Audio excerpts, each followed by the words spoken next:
Big Shaq disguised as a janitor to test his own company, and within days exposed everything they tried to hide. Disrespect, discrimination, and one manager too arrogant to recognize who was holding the mop. Moments later, Big Shaq fired the manager, not out of anger, but justice. Before we deep dive into this interesting story, subscribe to our channel, and tell us where are you watching from. Share in the comments below. Shaquille O'Neal stood in the glass corner of his high-rise office, watching the city he helped build move beneath him like a glittering river. The skyline was clean. The numbers were good. Profits were up. Growth projections exceeded expectations. Shaqworks Inc. was thriving on paper, but lately, paper wasn't enough. He sipped cold black coffee he didn't want, trying to drown the taste of something sourer: guilt. What had started as a dream to build a company that gave everyone a fair shot had grown into something he wasn't sure he recognized. Shaq had always been more than his size, more than the legend. But over time, even a giant can feel small under the weight of looking away. It had started with a clip on the evening news: a black delivery driver locked out of a tech building while trying to make a drop-off. The security cam footage made the rounds online. The driver stood there for 20 minutes while employees inside passed by, ignoring him like a smudge on glass. It wasn't Shaq's building, but it could have been. He clicked off the TV that night and sat in silence. The echoes weren't new, just louder. The world had gotten polished at hiding its cruelty in plain sight, and maybe his company had too. A few days later, he walked into the Shaqworks HR floor unannounced. He greeted people, watched them smile too quickly, nod too often. He read their eyes. They looked past the janitors. They talked over the interns. There was a buzz in the air. Efficient, busy, cold.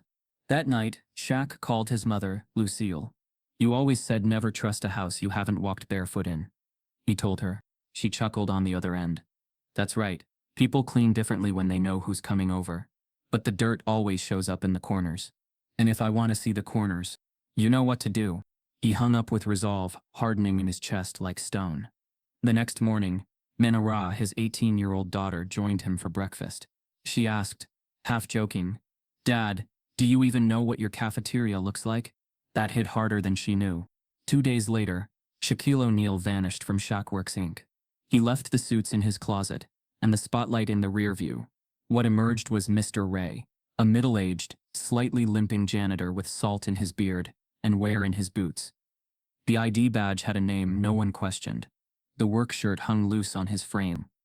He changed his posture, changed his walk, kept his head low. No one looked twice. His first day back in the building, back but unrecognized, was like stepping into someone else's story. It wasn't the empire he had built. It was something colder, leaner, hungrier. The people who'd once shaken his hand now brushed past him with eyes glued to screens. Some didn't acknowledge him at all. The same Sammy who posted about equality on LinkedIn walked past him like he was part of the floor. Mr. Ray clocked in at 6:43 a.m. and was handed a cart with scuffed wheels and a mop that hadn't been replaced in months. The supplies closet was cramped, barely lit, and smelled faintly of bleach and dust. He began with the first-floor bathrooms, then stairwell. No one said hello until late morning. "Hey there!" "New guy?" Shaq looked up from wiping a smudge on the glass panel near reception. A woman in a worn sweater stood holding a stack of folders. She had soft eyes and an exhausted grace that looked practical. "Yes, ma'am. Mr. Ray," he said. "Gloria." She smiled, shifting the folders to one arm so she could offer her hand. It was a small thing, but it grounded him. She didn't look through him. She didn't look over him. She saw him. As the day unspooled, he moved through the building like a ghost, with a mop. He fixed jammed copy machines, emptied bins stuffed with untouched catered lunches, watched as interns scurried around like shadows, never spoken to unless summoned. He learned the rhythms of the forgotten, and he listened. It wasn't long before the voices began to bleed through the walls. The snide laughter, the casual dismissals, the condescension. "You see that guy in the hoodie at reception? Probably can't even spell his own name. I swear HR's just a formality in this place. Man, these lower-level people multiply like rabbits. It's like diversity bingo in here." The words didn't punch. They cut slowly, like paper slicing over old scars. Mid-afternoon, while restocking toilet paper in the West Hall restroom, Shaq overheard an associate berate a temp assistant for printing too many copies of a spreadsheet. You're lucky we let you in the building. Learn your place. Mr. Ray moved silently down the hall, eyes watching everything. He made a mental note of the name tag, then the face. He ended the day in the loading dock, sitting beside a vending machine that didn't work. As he unscrewed a rusted bolt to tighten the cart's wheel, Deacon strolled over. A tall, slow-moving man in his late 50s. Deacon had been with the company for nearly 2 decades. "You the new janitor?" he asked, popping the top of a soda can. "First day," Shaq said. Don't worry, this place always looks clean, but the mess is in the air." Shaq nodded. He didn't need to ask what he meant. He felt it already. On his way out, as the sun slanted through the parking lot, he saw Gloria again. She stood by a bench, speaking softly on the phone. He couldn't hear the words, but the look on her face said it all. Worry, exhaustion, and something that made him stop walking. She was trying to smile through something heavy. Later, in the small apartment Shaq had rented under Mr. Ray's name, he sat in the quiet with only a notebook and pen. No TV, no distractions, just names, moments, microaggressions catalogued like battle scars. And one line, circled twice. Gloria. Smiles even when no one deserves it. The next morning, Shaq returned before dawn. He found the coffee machine was always broken for janitors. He found that the private bathrooms on the executive floor locked out his badge. He found that eye contact came slower and thinner the darker his skin, and the lower his status. The uniform gave him invisibility, and in that invisibility, he found the truth. Not everyone was cruel. Some were just indifferent. Some were overwhelmed. But the culture, what lived in the space between promotions and parties, was off. It rewarded silence. It punished empathy. It tolerated quiet injustice as long as the quarterly reports were strong. By Friday, Mr. Ray was a familiar ghost. People left trash on the floor without guilt. Brent Holloway, the polished manager with slick hair and cold eyes, looked through him with contempt. When Mr. Ray mistakenly bumped into him, Brent didn't speak, just hissed under his breath. "Watch it, old man." Shaq noted it, said nothing. He went back to cleaning fingerprints off the glass door Brent had just smudged. The week closed with another quiet conversation between Shaq and Gloria. They were in the back hallway near the mailroom. She leaned against the wall, shoes worn thin, eyes heavier than Monday. "How long you been here?"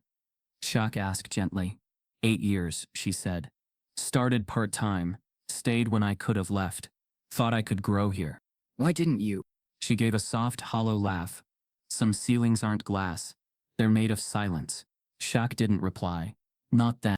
But he would. That night he wrote again. More names. More patterns. One conclusion. The building sparkled. The soul did not. And Mr. Ray? He was just getting started. As he wheeled his cart past the conference rooms, he heard laughter. Not the casual kind, but something meaner edged with mockery. He stopped just beyond the half-closed glass door.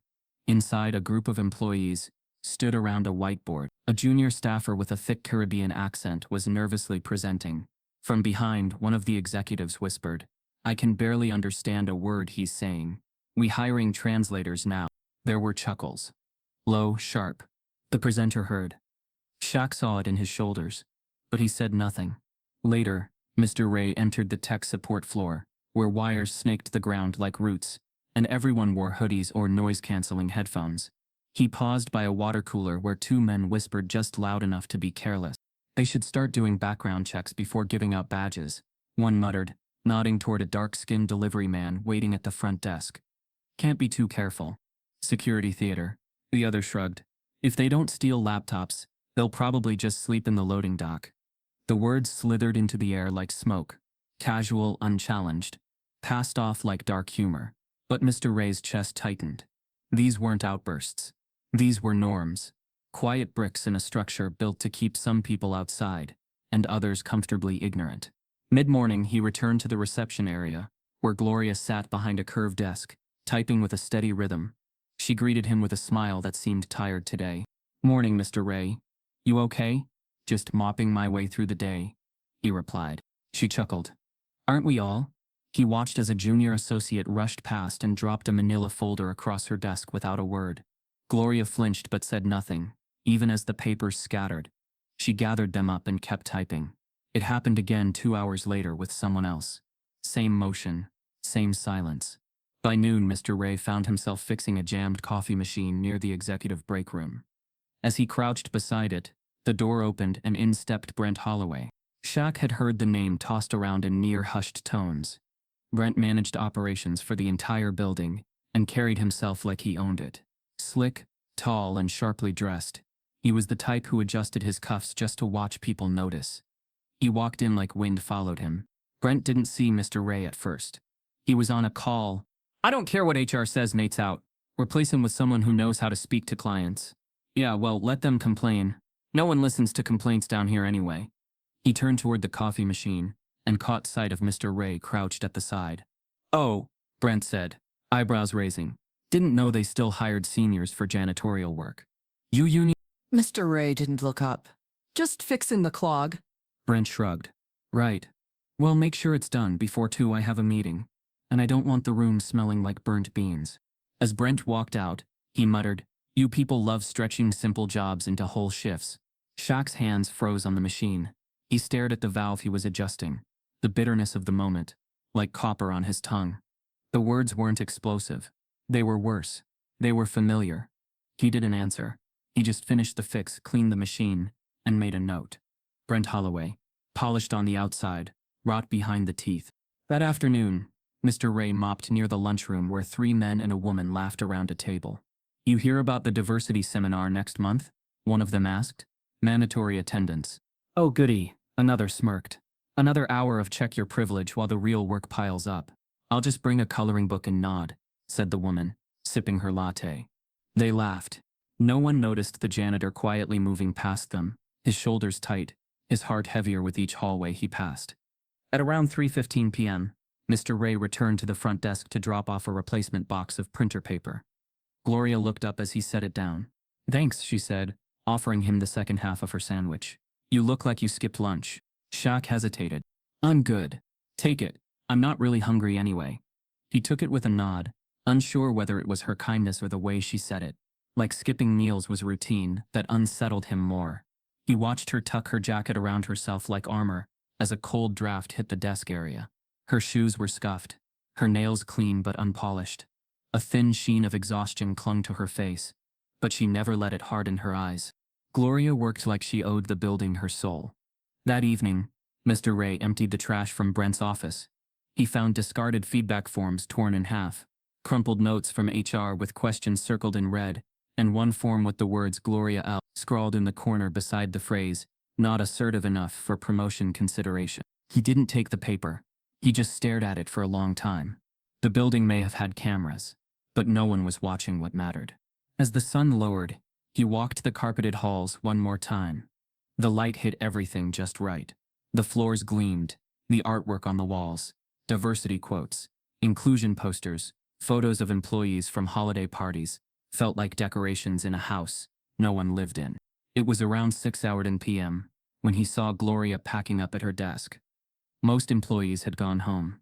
She moved slowly, checking something on her phone, then quietly walked toward the exit without saying goodbye to anyone. Mr. Ray followed her at a distance. She didn't get in a car parked in the employee garage. She walked across the street, down the block, then turned into a dim lot where a beat-up sedan waited. She opened the back door, took out a folded blanket, and disappeared inside the car. He didn't approach, didn't speak. He stood under the low streetlight, hands trembling, heart breaking. The woman who gave him half a sandwich was living out of her car. He walked home that night with the sandwich still in his pocket, untouched, and for the first time in a long time he felt smaller than his own name. The building wasn't broken because it lacked structure. It was broken because no one saw the people who kept it standing, or worse, chose not to. By midnight, in his quiet rented room, he opened his notebook again. He didn't write a summary. He wrote a promise. The building's silence after hours had a different kind of weight. It wasn't the stillness of peace. It was the quiet of unseen things moving. Shaq, still cloaked in his Mr. Ray disguise, stood alone near the janitor's supply closet at 8:37 p.m., holding a small black box in his palm, a compact high-resolution recording device. It wasn't paranoia that drove him. It was the need for truth. And sometimes truth doesn't speak until it thinks no one's listening. By the end of his second week undercover, Shaq had seen enough smiles in daylight and enough shadows at dusk to know there were two different companies operating under the same roof, one above the desks and one beneath them. If he was going to confront it, he needed more than impressions. He needed evidence, voices, tone, context. Because cruelty, when documented, has a way of shattering doubt. He planted the first device in the east break room behind the vending machine, a place where workers gathered to vent, joke, and drop their guard. The second went in the hallway near the back elevator. The third, inside a hollowed-out supply cabinet near the HR wing, small enough to stay invisible, powerful enough to catch what mattered. He didn't plan to use it forever, just long enough to learn the truth no PowerPoint presentation could teach. The first recording started slowly. Idle gossip, mild complaints, the kind of workplace chatter that never made it to performance reviews. But then, as people relaxed once they believed they were among their kind, the masks slipped. Thursday afternoon. Break room. The vending machine buzzed in the background. Two voices. May, you see that new intern in logistics? Yeah, the one with the weird last name. What is he, Nigerian? Or something? Dunno. Talks like he swallowed marbles. Brent had to sit through his presentation. Said it was like watching a TED Talk in Morse code. They laughed. The kind that sounds like glass clinking off stone. Shaq froze when he heard Brent's name again. It wasn't the first time it came up in a context like this, but the recordings made it real in a way nothing else had. Brent wasn't a manager. He was a culture.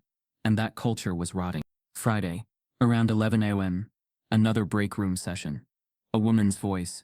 Sharp, amused. Can you believe Gloria's still at the front desk? 8 years, and she's still punching codes into a phone system. Maybe she's just not upper floor material. A laugh followed. Male. Too casual. Honestly, I don't think she wants more. Some people like being invisible. It's less work. The conversation shifted to weekend plans and gym memberships. But for Shaq, time stopped at that insult. He rewound the tape again and again. Not upper floor material. He'd heard that kind of phrase whispered about black employees in boardrooms before. Always coded, always slippery. Now it was out in the open, spoken with entitlement. Gloria, the woman who gave him half her lunch, who never missed a beat, who smiled when most people would crumble, that woman was being dismissed as furniture. That night, Shaq didn't go home. He stayed late under the guise of cleaning out air filters in the loading bay hallway. When the last car rolled out of the employee garage, he slipped into the janitor's closet and settled on the floor with his back against a bucket of window cleaner and a folded hoodie behind his head. The closet was narrow, musty, and dimly lit by the glow of the emergency exit light outside the door. He couldn't sleep, not just because the air was stale, but because the recordings echoed in his mind. Then, sometime around 10:45 p.m., he heard it. Soft footsteps outside. The sound of a car door opening. A few seconds later, muffled crying. He pushed open the closet door, just enough to see through the sliver. Across the lot, half hidden behind a row of shrubs, Gloria sat in the driver's seat of the same beat-up sedan he had seen her enter the week before. Her head rested on the steering wheel, body shaking gently with each sob. Her son lay curled in the back seat, asleep, unaware. Shaq didn't move, didn't breathe. It wasn't just that she was homeless. It was that she carried it like armor, never once letting it crack through her voice or her posture. She held her world together so tightly that not even her pain dared to spill during daylight. He returned to the closet without being seen. For the first time in a long time, Shaq felt anger in a way that was difficult to contain.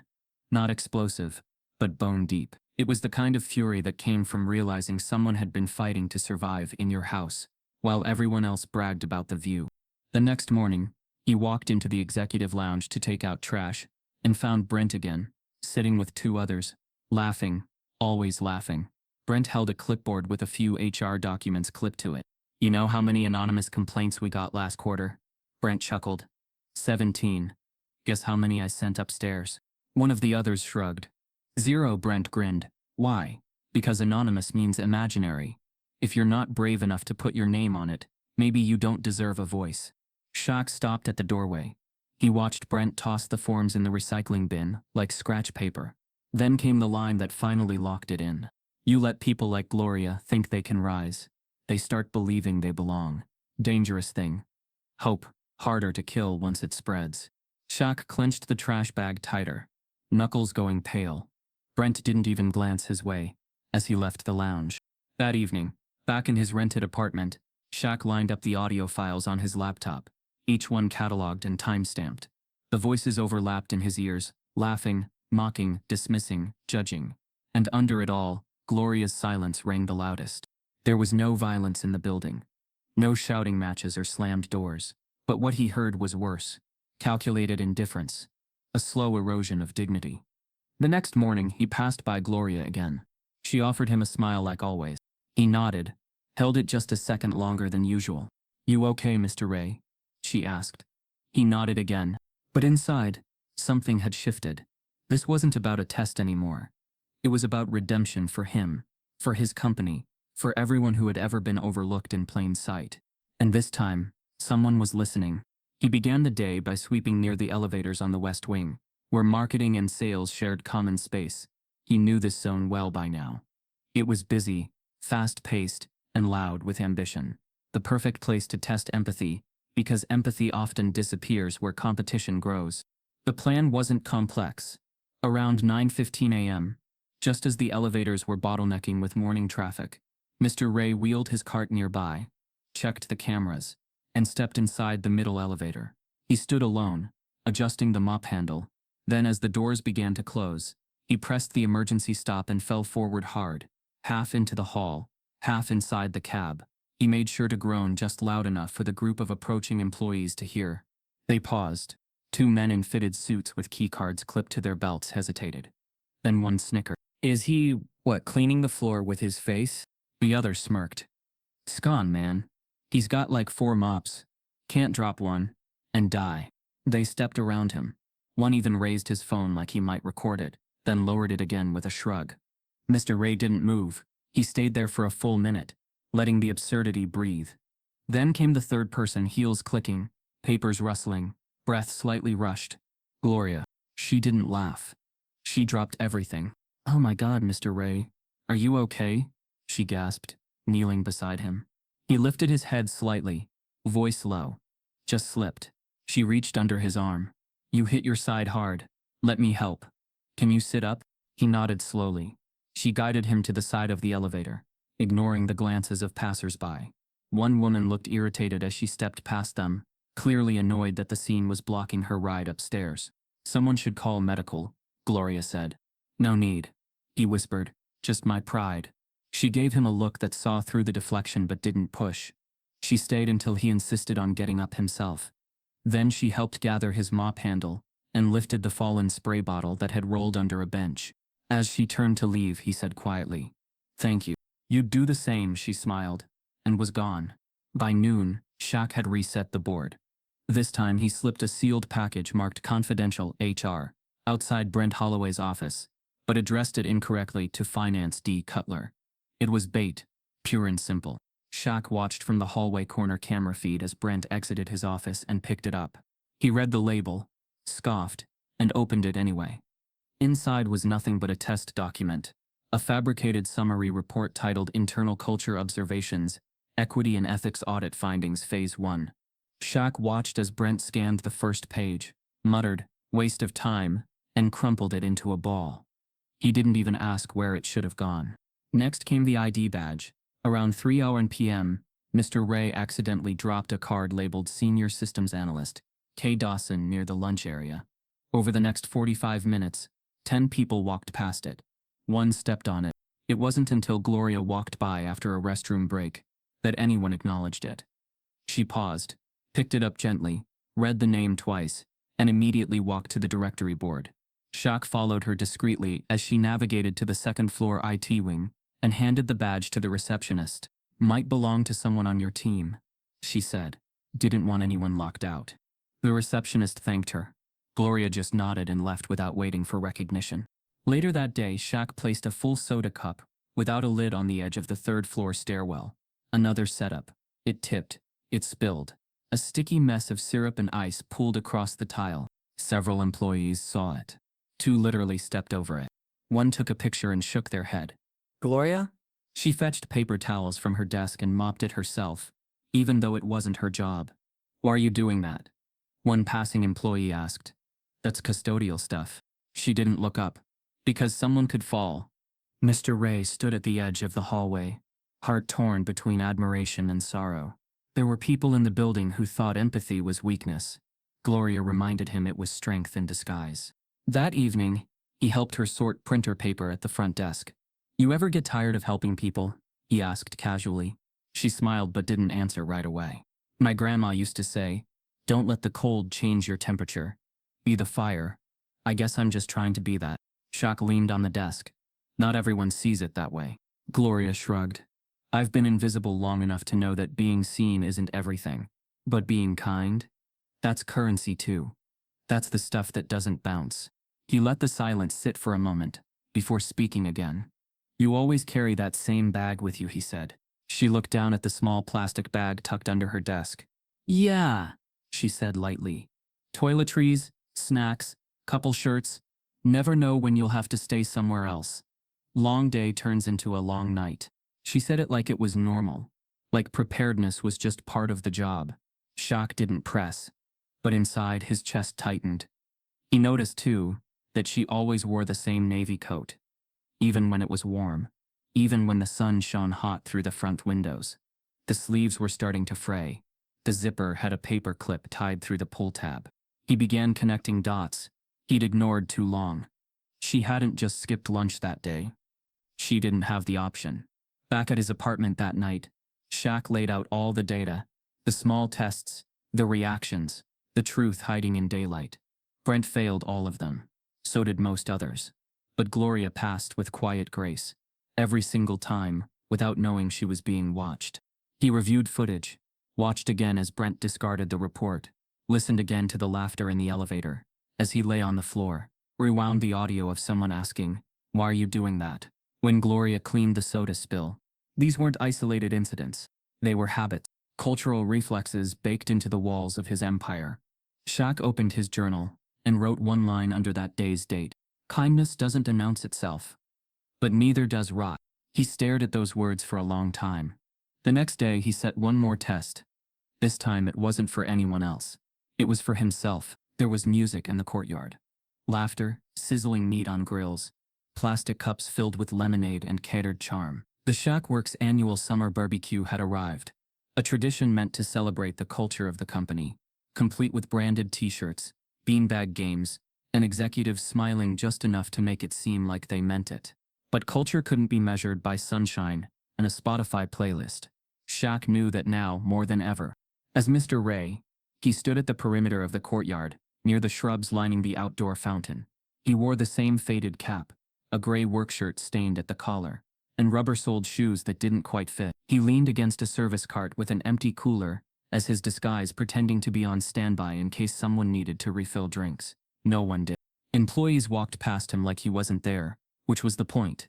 Invisibility had become his superpower. He could move through his own empire like a ghost, and witness the truth for what it was, not what it posted on social media. From his vantage point, he saw Brent Holloway holding court near the catering table, surrounded by junior associates who laughed harder than the jokes deserved. Brent wore sunglasses and a Shackworks polo 2 sizes too small. His charm turned up just enough to look effortless. He rested his hand on the shoulder of a young woman from accounting. Shannon Shaq remembered from the nameplate on her cubicle. "You're smart to stay on my good side," Brent said, smiling as he leaned in closer. "Careful who you complain to around here. HR's my cousin." Shannon laughed uncomfortably and looked down. Brent didn't move his hand. Shaq's jaw tightened. No outburst, no confrontation, just another quiet truth filed away. Across the courtyard, Gloria stood near the edge of the lawn, sipping water from a paper cup and laughing with 2 older employees from shipping and receiving. It wasn't the same forced laugh he'd heard all week. This one was real, short-lived, but real. Shaq noticed how she kept her purse slung tight against her shoulder, and how her body always faced the exit. She looked happy to be included, but never quite at ease. Near the grill, 2 managers from legal joked about the company's diversity push. "I think we're good for the quarter," one said. 3 hires and a Juneteenth email. Checked every box. Shaq didn't move. He let it wash over him, a fresh wave in the sea of performative inclusion. He wandered the edge of the crowd, observed how the newer hires stood awkwardly in clusters, while veterans formed their own tight circles. He noticed who got approached for conversation, and who didn't. He noticed who served food and who was being served. No one offered Mr. Ray a plate. Eventually the sun softened into late afternoon gold, and the crowd began to thin. The speeches were over. The fun awards had been handed out. Brent had received a mock certificate for fastest inbox cleanout, and Gloria had been handed a paper flower for most smiles per hour, complete with a smirk from the host that made it sound less like a compliment and more like a joke. She smiled anyway, held the flower with grace, and nodded politely. Shaq stood by the loading dock entrance as she quietly slipped away from the back gate. She didn't say goodbye to anyone. She didn't take any food home. He waited a moment, then followed her at a distance. She walked quickly, weaving through the side lot with the posture of someone who didn't want to be noticed. Her coat, still that same navy one, worn at the cuffs, flapped slightly behind her. She didn't go toward the bus stop. She didn't cross to the employee garage. Instead, she made a sharp turn into a gravel lot, tucked behind a shuttered tire shop. Shaq hung back, heart tightening. There it was again, the beat-up silver sedan, with the cracked taillight. She approached it, opened the back door gently, and climbed inside. From his distance behind the fence, Shaq could just make out the shape of a small child curled in the back seat, head against a pillow, a Spider-Man blanket, pulled to his chin. Gloria pulled the door shut behind her. No lights came on. No engine started. She sat silently, a silhouette against the fading sun. Shaq leaned against the fence post, stunned. All the moments with her, every sandwich offered, every smile, every helpful gesture collapsed into a different shape now. She hadn't just been generous. She'd been surviving in plain sight, giving away warmth while having none to spare. The woman who had picked up spilled soda, who had returned a stranger's badge, who had helped a janitor off the floor, was sleeping in her car with her child. He didn't call out, didn't move. His throat felt thick, his lungs tight. Shame and heartbreak danced in his chest. She had no idea the owner of the company had just watched her choose between invisibility and dignity, and she'd chosen dignity every time. That night, Shaq rode the elevator to the top of his penthouse. The security guard nodded at him.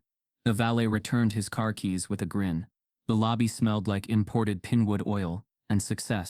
Inside the penthouse, he stood alone, surrounded by curated art, glass, and silence. He didn't sit. He didn't turn on the lights. He walked to the wide glass window that overlooked the skyline, his empire glowing beneath the night sky. And for the first time since going undercover, he wept. Not loudly, not dramatically, just the way grief comes when it's had enough time to build in the dark corners of belief. He thought about the awards they handed out, the speeches they gave, the polished vision they sold to the world. He thought about the boy in the back seat, sleeping through his mother's exhaustion. He thought about the soda on the floor, the badge on the ground, the crumpled feedback forms Brent threw away, the paper flower Gloria still held as a thank you for her smile. He thought about all the things no one saw, and all the things they chose not to. Later that night, he wrote 4 words on the inside cover of his notebook. She sleeps in silence.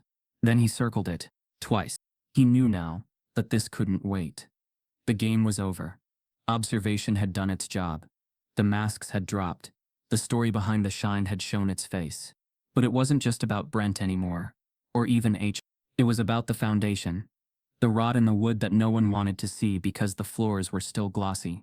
He closed the notebook, eyes glassy but clear. Tomorrow wouldn't be a party.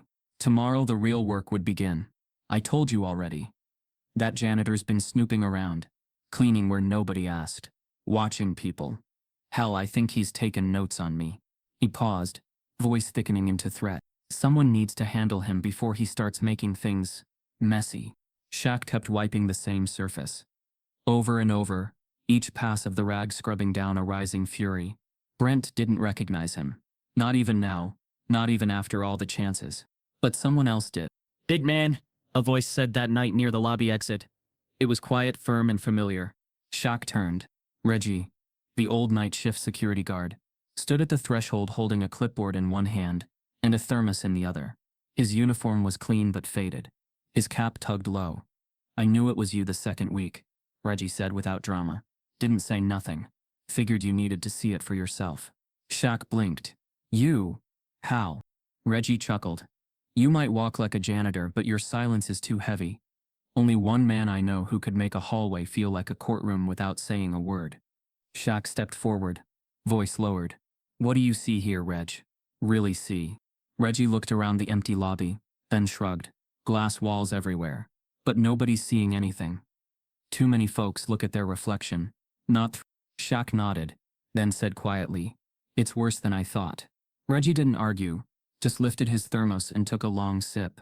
Shaq hesitated, then asked, "You ever see complaints get passed over?" Reggie smirked without smiling. "All the time, especially when they're written in brown ink. If you catch my drift." Shaq winced. "Gloria? 3 times.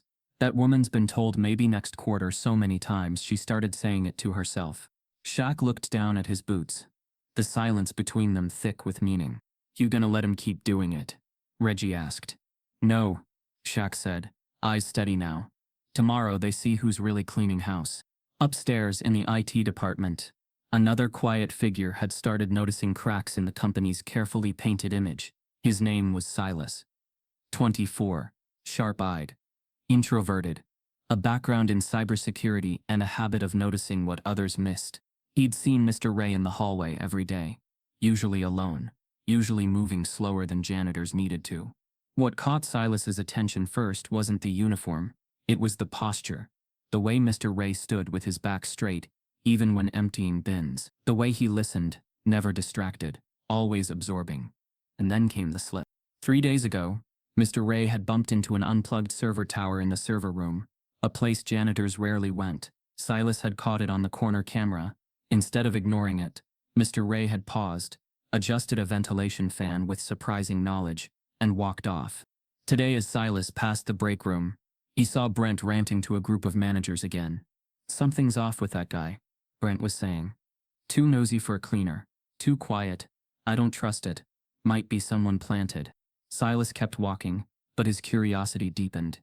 That afternoon, while checking the system logs for internal wireless activity, he noticed a series of anonymous devices had pinged restricted areas, break rooms, HR zones, high-level corridors.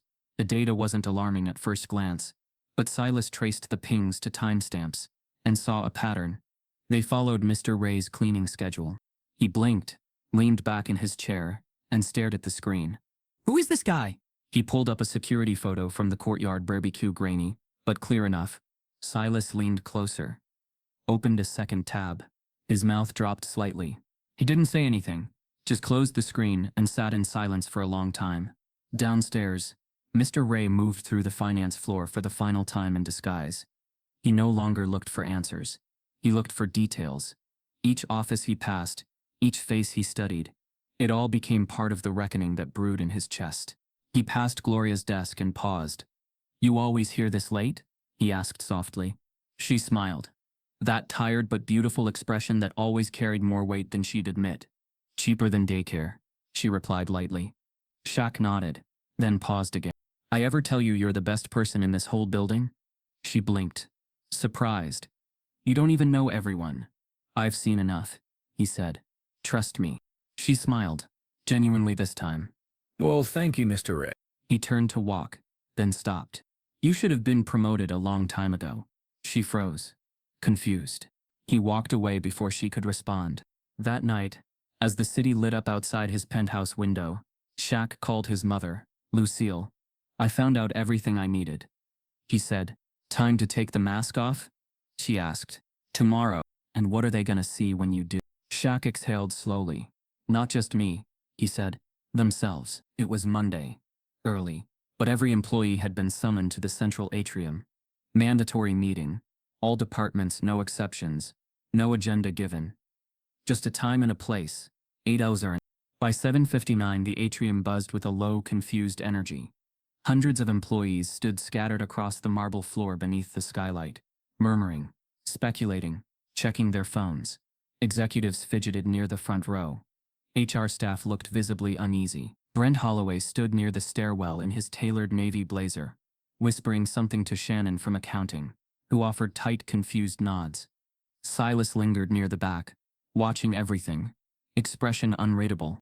And then without fanfare, Mr. Ray walked in from the north hallway. The crowd turned slowly. Some narrowed their eyes. Others whispered, "That's the janitor, right?" He didn't speak, just walked across the atrium, head down, mop bucket wheeling behind him. Then he paused and walked out the south exit. Confusion rippled. Seconds later, another figure entered, this time from the main entrance. And the room fell dead silent. It wasn't Mr. Ray. It was Shaquille O'Neal. The suit was charcoal black, tailored, quiet in its power, no gold chains, no smile, just presence, commanding, unmistakable. Gasps echoed like dropped pins. People froze in place, hands falling to their sides, eyes widening. Brent's expression curdled mid-smirk. The interns looked like they'd seen a ghost. Gloria, near the back of the crowd, put her hand to her chest and whispered something only she could hear. Shaq walked to the center of the atrium and looked at every face. He didn't raise his voice. He didn't need to. "Good morning," he said. No response. Just breathless attention. "There's someone I need you all to meet." He turned toward the massive screen behind the welcome desk. The company logo faded. The screen turned black. Then it lit up with video. There was no title. No introduction. Just scenes. Clips. Moments. From the hidden cameras. From the mics. From the recordings Shaq had been collecting for weeks. Laughter in the break room. Mocking an intern's accent. A manager tossing out a complaint form. Brent's voice. "You let people like Gloria think they can rise. They start believing they belong." Gasps. A few sharp inhales. The screen split. One side showed Brent chuckling at the HR feedback form he crumpled. The other showed Gloria handing in a lost badge, wiping down a spill no one else would touch, kneeling beside a janitor after a staged fall. The sound played raw, unedited. Every whisper, every insult, every missed opportunity for decency. And then, silence. Shaq stepped forward again. He scanned the room slowly, locking eyes with no one and everyone all at once. "For weeks," he said calmly, "you've been working alongside someone you didn't recognize." People shifted on their feet. "Not because I wore a disguise, but because too many of you don't bother to see what's in front of you. You see titles, status, proximity to power." He turned his head toward Brent. "And you confuse all of that for value." Brent stepped forward, red creeping up his neck. "This isn't fair," he snapped. "You can't ambush people with private conversations. Record them without." Shaq held up a hand, not with threat, but finality. "I already did," Brent faltered. This isn't how leadership works." "No," Shaq said. "It's not. This is how accountability works." Brent's face hardened. "You're making a mistake." Shaq reached into his pocket and pulled out a folded envelope. He walked to Brent slowly, handed it to him. The room watched with absolute stillness. "Your severance. Effective immediately. HR has been informed. Your access ends by noon." Brent stood frozen, mouth half open, but no words came. Shaq's voice softened, but didn't lose its edge. "I'm not firing you to punish you. I'm firing you to free you. You've been protected so long you forgot what integrity looks like. Maybe losing this will teach you more than winning ever did." Brent turned slowly and walked away. No one stopped him. No one clapped. Just footsteps. Fading. Shaq turned back to the crowd. "You've all seen the footage. You've all heard what I've heard. The question now is, what will you do with it?" Silence stretched. Eyes wet. Mouths shut. "There's a culture here that needs healing," Shaq continued. "And healing doesn't start with new slogans or committees. It starts with honesty, accountability, kindness." He took a breath. "And courage." He turned, eyes finding Gloria in the second row. She stood still, lips parted, eyes wide and shining. He walked toward her. Slowly, reverently. "Gloria Reynolds," he said.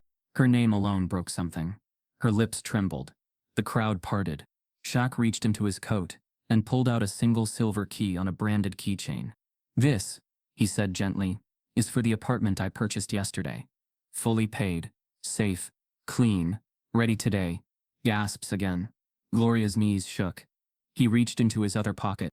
"And this," he said, producing a manila envelope, "is the documentation confirming your son's full tuition covered through high school, transportation, meals, after-school care." She stepped back, covering her mouth. "And this," he said, handing her a second envelope, "is your retroactive raise, backdated 3 years, including bonuses you were passed over for." The moment cracked. Gloria collapsed into a crouch, sobbing openly. Her shoulders shook, her strength always tucked beneath grace, finally spilled. 2 employees reached out to steady her. Others cried with her. Shaq knelt beside her and whispered something no one could hear. Then he stood and turned back to the crowd. "If this surprises you," he said, "it means you haven't been paying attention, not just to Gloria, but to the people around you every day." The room stayed quiet, reverent. From this point forward, things change. There will be transparency, real accountability. A full audit of every complaint ever submitted will begin today. Promotions will be reviewed for bias. Hiring and wage equity will be restructured. And for every employee who walks through those doors, you'll be seen. He let the silence breathe. You can choose to be part of this change, or you can choose not to. But if you choose not to, you won't be choosing to stay here. He looked over the room one last time. Power doesn't come from above. It comes from walking the floor, listening, being present. I lost sight of that. I won't again. A slow clap began. Not performative, not forced. It grew. Dozens of hands. Then hundreds. Shaq didn't bow, didn't smile. He just turned and walked out the way he came in, through the front. This time, they didn't look past him. They watched. They followed. They saw. The storm had passed, but the building was still quiet. In the days after the atrium reveal, a new rhythm began to settle into Shackworks.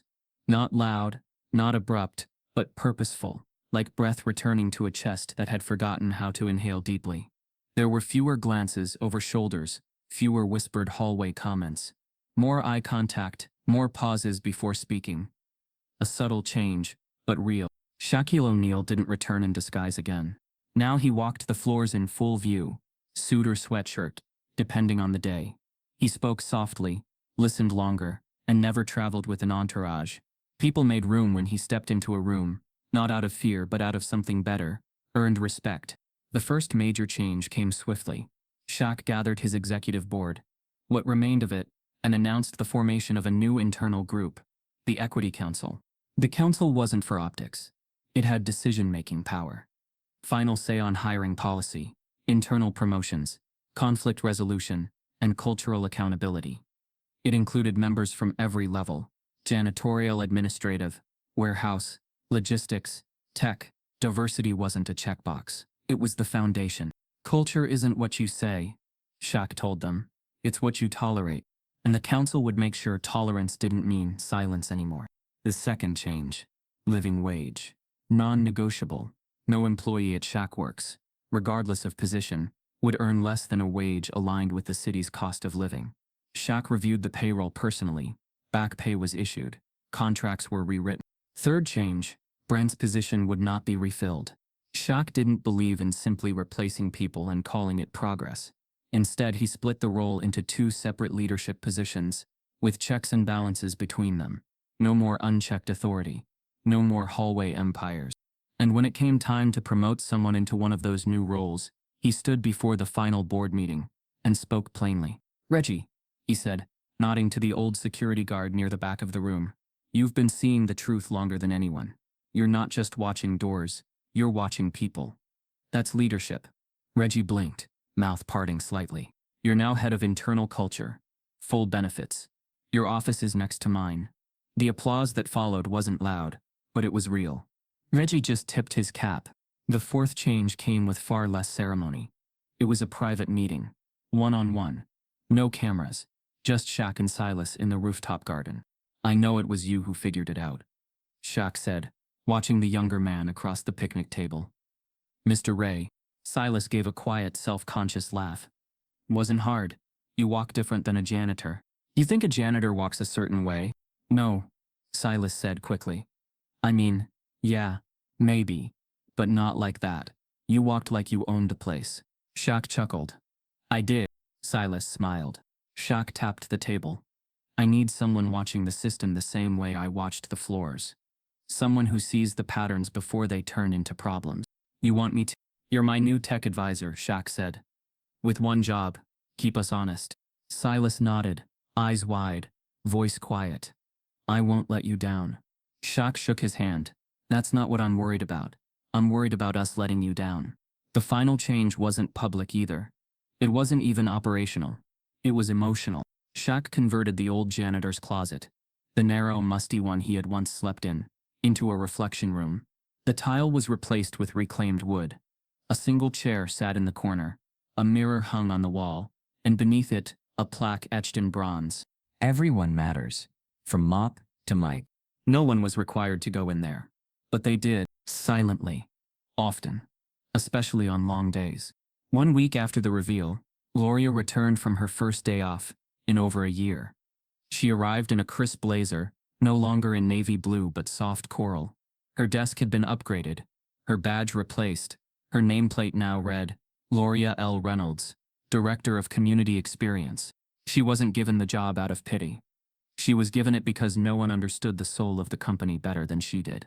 Her son, now attending a nearby private school, had drawn something in crayon that morning. He handed it to her shyly before she left for work. It was a picture of a tall figure in a gray cap, holding a mop like a sword. Above it, in crooked block letters, he'd written, Mr. Ray the Hero. Gloria brought the drawing with her, and slid it under the door of Shaq's office with a sticky note. Thank you for seeing us. He framed it that evening. It now hung above the coffee maker in the executive lounge. Not because it looked good, but because it reminded him what good looked like.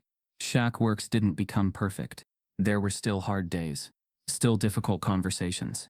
But something had shifted. The building no longer gleamed for optics.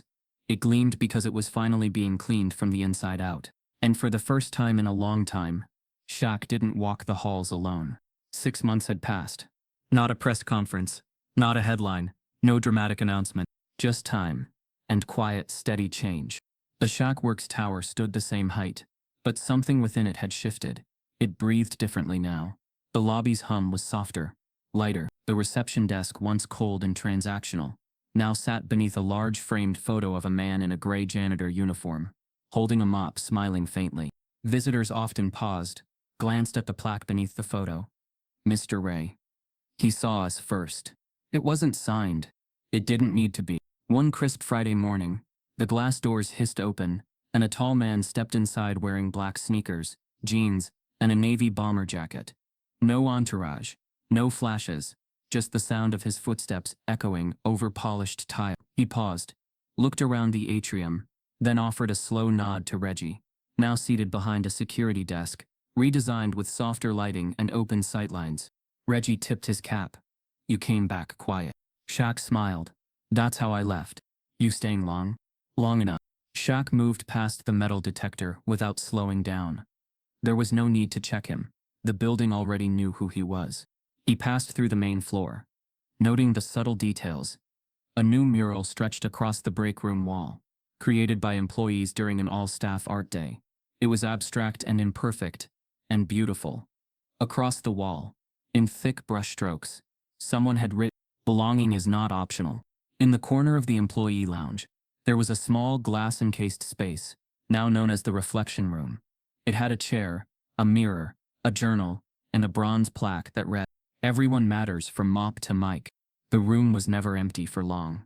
Shaq moved quietly down the east wing toward the community experience department. He knew where he was going, but he took his time, watching how employees greeted each other in the halls, how laughter flowed freely now, how the silence between people no longer felt charged with unspoken tension. At the end of the hallway, a soft voice rose from a small cluster of interns gathered around a laptop. A boy leaned forward, demonstrating something on screen. He looked to be about 15, slender, focused, wearing a Shaq Works badge on a bright orange lanyard. Try isolating the variable in the loop, he said, pointing to a string of code. Shaq smiled. The intern's name badge read, Jalen, Gloria's son. Silas sat beside him, nodding with pride. Now in his new role as tech advisor, he'd taken Jalen on as part of a paid youth internship program. Shaq launched months ago. Silas spotted Shaq and grinned. "Boss," he said. Shaq raised a brow. "That what we're going with now?" Silas laughed. "Old habits." Jalen turned, eyes lighting up. "Mr. Ray," Shaq chuckled. "Haven't heard that name in a while." Gloria stepped out of her office just then, her hands full of folders. Her blazer was sleek, her face serene. She saw Shaq and froze mid-step, a smile stretching across her face without force. "Didn't know you were visiting," she said. "I didn't know either," he replied. "Just felt right." They walked side by side down the corridor toward the cafeteria, passing the open plan workstations. Employees nodded. Some stood respectfully. But no one treated him like a celebrity. He wasn't that here. He was something more grounded. You changed this place, Gloria said. Shaq shook his head. We did. You carried more than most. All I did was finally look. She paused. Still sleeping well? Better now, he said. They stopped outside the main lounge, where the morning light was pouring through the skylight. Shaq looked around the atrium floor again. It was the same marble, but something was different. It was cleaner, not just polished. Respected. Gloria turned to him, eyes soft. You know Jalen talks about you like you're some kind of folk hero. He's still drawing? Always. She reached into her bag and handed him a folded sheet of thick paper. He opened it slowly. The crayon image showed a tall man in a janitor's uniform, cape fluttering behind him, mop in hand like a sword. Above him, skyscrapers bent toward him like they were bowing. At the bottom, Jalen had written, Mr. Ray the hero. My mom's real boss. Shaq blinked a few times, then carefully folded it and tucked it into his coat pocket. I'll keep this one close, he said. After lunch he headed to his office. Same corner spot, but the furniture was different now. Less glass, more wood, more warmth. The windows stretched wide, and he could see the city, but he barely looked at it. Instead he opened the drawer of his desk and took out a letter. It had arrived 2 weeks ago. Unmarked envelope, neat handwriting. He unfolded it again, slowly. Shaquille. You were right. I had to lose everything to learn how to see people again. I've been volunteering at a nonprofit in East Baltimore, mentorship, job training, re-entry support. It's the first time in my life I've felt like I'm building something real. I'm sorry I didn't see it sooner. Thank you for showing me. Brent Holloway. Shaq set the letter down gently. He didn't forgive Brent completely, but he believed him, and for now, that was enough. Around 4:00 p.m., the building began to wind down. Meetings slowed, lights dimmed, employees packed up calmly. Not one person sprinted to an elevator, flustered, late, or defeated. Shaq stood again, walked back down to the lobby, and waited until the traffic had mostly cleared. Reggie looked up. Heading out? Shaq shook his head. Got one last thing to do. He walked over to the front desk, reached beneath it, and pulled out a folded gray uniform. It was clean, pressed, labeled. Raymond. He slipped it on slowly, the fabric heavier than memory but more familiar than his own reflection. He found the cart tucked neatly behind the reception wall. Same mop handle. Same gray. He dipped the mop into the bucket, twisted it once, and stepped to the marble stretch in front of the main doors. He cleaned it, not because it was dirty, but because it mattered. The sun had nearly set, but its light spilled through the glass just enough to catch the faint shimmer of water passing across the floor. As he moved, he thought of all the rooms he'd walked unseen, all the voices he'd heard, all the people who taught him that power wasn't a title or a name. It was presence. It was humility. It was what you did when no one expected anything from you. Gloria stood by the second-floor railing, watching in silence. She didn't interrupt. She didn't ask why. She already knew. When he finished, he leaned on the mop for a moment, letting the silence settle into something whole. Then he whispered, mostly to himself, but not quietly. Power isn't being above people.